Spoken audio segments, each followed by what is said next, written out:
Everyone wanted Seven of Nine. The Borg wanted her as a drone. Voyager's crew wanted her as a resource. The television audience wanted her in a catsuit. Her parents wanted her as proof of a research theory. Captain Janeway wanted her as a reclamation project. Everyone, at every stage of her existence, wanted her to be something specific to them.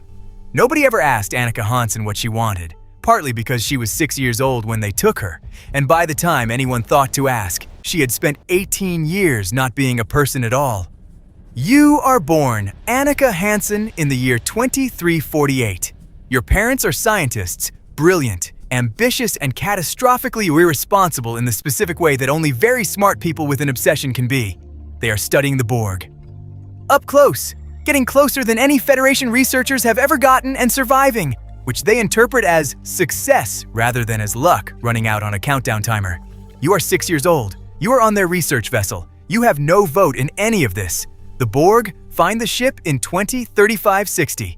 The assimilation takes minutes. Your parents go first, then you, 6 years old. The cortical implant goes in. The nanoprobes enter your bloodstream. The voice of the collective fills every space in your mind where Annika Hansen used to live. You become 7 of 9, tertiary adjunct of Unimatrix 01, and the 6-year-old disappears so completely that even you will not be able to find her for decades. Your parents brought you there. They didn't mean for this to happen, but they brought you there. You spend 18 years as a Borg drone. Let that land properly. 18 years, the entirety of what should have been your childhood, your adolescence, your early adulthood. All of it spent as a component in a machine, processing and assimilating and regenerating in an alcove without dreams, without a name, without a single experience that belonged only to you.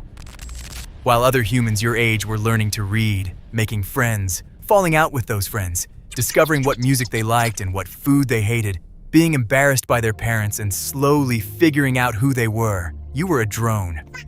Perfectly efficient, perfectly synchronized, perfectly empty. The collective did not mourn Annika Hansen. The collective does not mourn anything. It simply used what it had taken and moved on to the next acquisition. In 2037, the crew of the USS Voyager separates you from the collective. They call it a rescue. From your perspective, it is an amputation performed without consent by people who have decided they know what's best for you. You did not ask to be removed. You were functioning. The collective was your entire world, your only reference for what existing feels like. And they cut you out of it unilaterally while you were fighting them because Janeway decided your individuality was worth recovering whether you wanted it back or not. She was right. That doesn't make it less violent. The silence that follows is total. 18 years of constant collective consciousness, and then nothing. You stand in the silence and you do not know what you are anymore because you have not been a person since you were 6 years old, and 6-year-olds do not leave behind enough for an adult to rebuild from.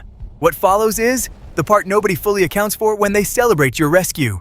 You have to learn everything, not relearn. Learn. Annika Hansen was 6. She had learned to read and tie her shoes, and that her parents' work was more important than dinner together most nights. That is the foundation you are working with. Everything else, how to navigate a social situation, how to tolerate inefficiency without cataloging it as a defect, how to experience an emotion without it arriving as a malfunction alert, how to want something for yourself without immediately processing whether it serves a function.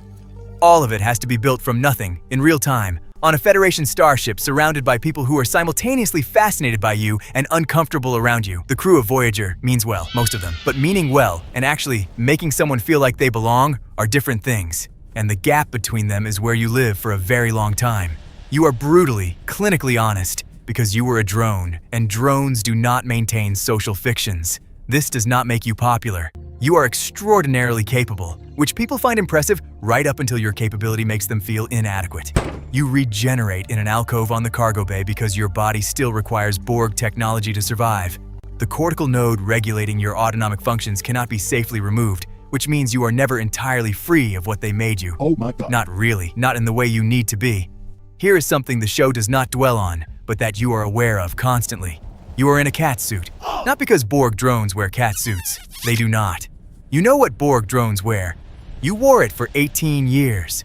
The cat suit is a decision made by people who looked at you and saw something they wanted to present a certain way. And it is fitting, in the worst possible sense, that your entire life has been defined by what other people want you to be when they look at you. The Borg wanted a drone. The network wanted a costume. You wanted at various points to simply exist without being anyone's reclamation project or cultural symbol or ratings consideration. This is not a want you get to have. Not yet. Your cortical node fails, nearly kills you, is replaced, fails again in other ways, in other crises.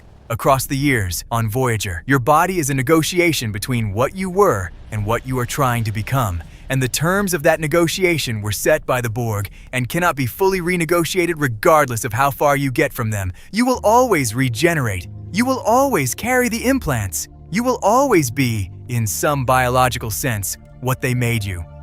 This is not tragedy in the operatic sense. It is quieter than that.